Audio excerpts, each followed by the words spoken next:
Oi, gente, tudo bem? Eu sou a Júlia da JC Ateliê Arte e eu vim mostrar pra vocês o nosso kit super lindo de chuva de amor, chuva de bênçãos. Vou mostrar com detalhe pra vocês, tá bom? Então, no kit, ó, a gente tem essas latinhas personalizadas, né? Que você pode escolher a cor, pode mesclar a cor. E vem com os apliques do tema. Aqui, ó, são os toppers que você põe no docinho, né? Em cima dos docinhos, brigadeiro, beijinho. E aqui as forminhas. Você pode mesclar também. A gente manda pra vocês uma seleção de fotos, de imagens, né? Do tema. Aí vocês escolhem de acordo com o que vocês querem a personalização, tá bom? Aí logo aqui vem a caixinha travesseiro.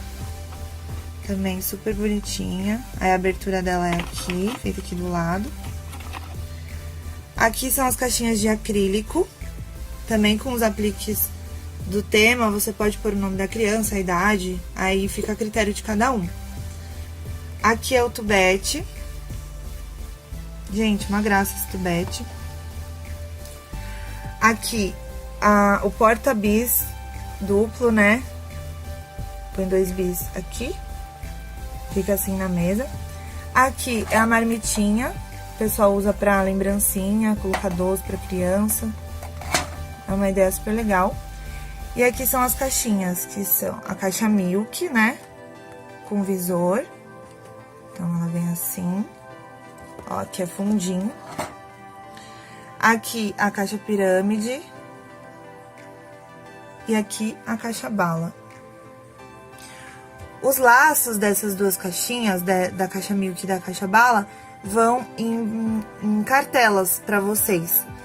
Ó, pra colocar é super fácil, ó. Vem nesses fechinhos coloridos, né? É só colocar. E esse aqui vem uma fitinha branquinha, que vocês colocam também.